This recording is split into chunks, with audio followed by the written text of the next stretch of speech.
దశాబ్దాల పాటు కరువుతో అల్లాడిన తెలంగాణను 10 ఏళ్ల బీఆర్ఎస్ పాలనలో సుభిక్ష తెలంగాణగా మార్చామన్నారు కేటీఆర్. ప్రపంచంలోని అతిపెద్ద లిఫ్ట్ ఇరిగేషన్ ప్రాజెక్టు కాళేశ్వరం అన్నారు. రైతు బంధుతో రాష్ట్రంలో వ్యవసాయ విస్తీర్ణం పెరిగిందని చెప్పారు. 10 ఏళ్లలో రైతన్నల నుంచి కొనుగోలు చేసిన ధాన్యం విలువ 1,34,000 కోట్లు అని చెప్పారు. పంజాబ్, హర్యానాను తలదన్నే విధంగా రాష్ట్రాన్ని దేశానికే ధాన్య భాండాగారంగా మార్చింది కేసీఆర్ ప్రభుత్వమని స్పష్టం చేశారు. పల్ల మెరుగు నిజం దేవుడు ఎరుగంటారు. కానీ సంకల్ప బలం ఉంటే పల్లానికి పోయే నీటిని కూడా పైకి తీసుకొచ్చే ప్రయత్నం చేసినాం అధ్యక్ష. ప్రపంచంలోనే అతిపెద్ద లిఫ్ట్ ఇరిగేషన్ ప్రాజెక్ట్ కాళేశ్వరం అధ్యక్ష. అదేవిధంగా పాలమూరు రంగారెడ్డి ఎత్తిపోతల పథకం తప్పకుండా చెప్పాలి అధ్యక్ష. అధ్యక్ష, కాళేశ్వరం అంటే తెలుగునోళ్ళు ఏమో మాట్లాడతారు అధ్యక్ష, తెలుగునోళ్ళు మాట్లాడతారు అధ్యక్ష కాళేశ్వరం గురించి. కాళేశ్వరం అంటే ఒక బ్యారేజ్ కాదు. కాళేశ్వరం అంటే 3 బ్యారేజీలు, 15 రిజర్వాయర్లు, 19 సబ్ స్టేషన్లు, 21 పంప్ హౌజులు, 203 కిలోమీటర్ల సొరంగ మార్గం, 1531 కిలోమీటర్ల గ్రావిటీ కెనాల్, 98 కిలోమీటర్ల ప్రెజర్ మెయిన్స్, 141 టీఎంసీల స్టోరేజ్ కెపాసిటీ, 530 మీటర్లకు నీళ్లు ఎత్తిపోసే బృహత్ పథకం కాళేశ్వరం మల్టీపర్పస్ ప్రాజెక్ట్ కాళేశ్వరం. తెలుగునోళ్ళు మాట్లాడతారు అధ్యక్ష, ఏదేదో మాట్లాడతారు, వాస్తవాలు ఇట్లా ఉన్నాయి అధ్యక్ష. పాలమూరు రంగారెడ్డి ఎత్తిపోతల పథకం, అదేవిధంగా ఖమ్మం జిల్లాలో భక్త రామదాస్ పథకం, వ్యవసాయ శాఖ మంత్రి గారి కాన్స్టిట్యున్సీలో భక్త రామదాస్ సీతారామ ప్రాజెక్ట్. దశాబ్దాలు కరువుతో అల్లాడిన తెలంగాణను ఇవాళ మా 10 ఏళ్ల పాలనలో సుభిక్ష తెలంగాణగా, పాడి పంటల తెలంగాణగా చేసింది ఖచ్చితంగా బీఆర్ఎస్ ప్రభుత్వం అని బల్ల గుద్ది చెప్తున్నాం అధ్యక్ష. అధ్యక్ష, సాగునీటి పారకం 2014లో ఆనాడు 62,50,000 ఎకరాలు ఉంటే ఈ రోజు అధ్యక్ష 1,60,00,000 ఎకరాలకు చేరింది. 155% పెరిగింది. అంటే ఇది విస్తీర్ణం కాదా? వ్యవసాయ విస్తీర్ణం కాదా?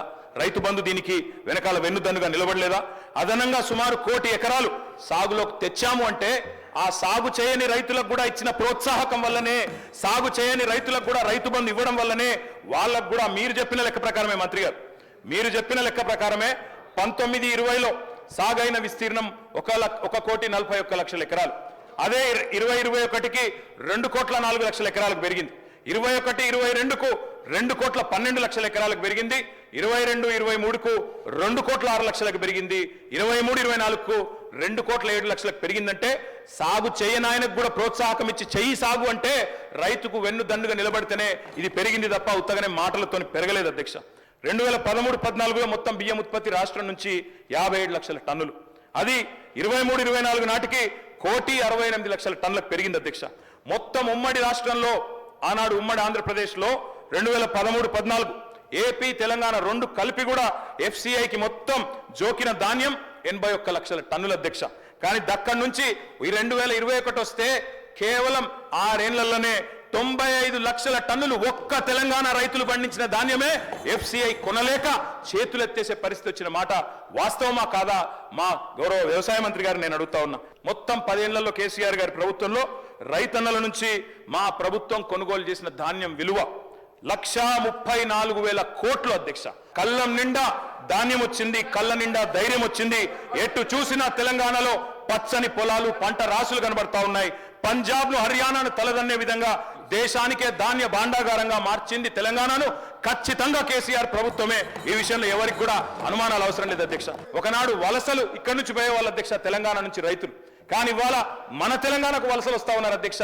ఉత్తరప్రదేశ్ నుంచి, జార్ఖండ్ నుంచి, ఒరిస్సా నుంచి, బీహార్ నుంచి పక్క రాష్ట్రాల కూలీలు మన రాష్ట్రానికి వస్తున్న మాట వాస్తవం కాదా అధ్యక్ష? పత్తి చేనులలో పత్తేరుతున్న మాట వాస్తవం కాదా? ఇవాళ వలసలు వాపసైనాయి, పల్లెలు కలకల్లాడుతున్నాయి.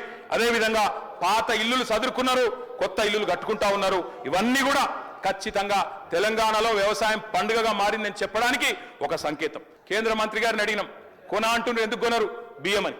ఆయన అన్నాడు, ఇంతెట్లా పెరుగుతుందా, ఏం చమత్కారం చేసింది అన్నాడు అధ్యక్ష. చమత్కారం కాదు అధ్యక్ష, బృహత్ కార్యం చేసినాం కాబట్టే బ్రహ్మాండంగా అల్టిమేట్ గా ధాన్యం కొనుగోలు పెరిగినాయి.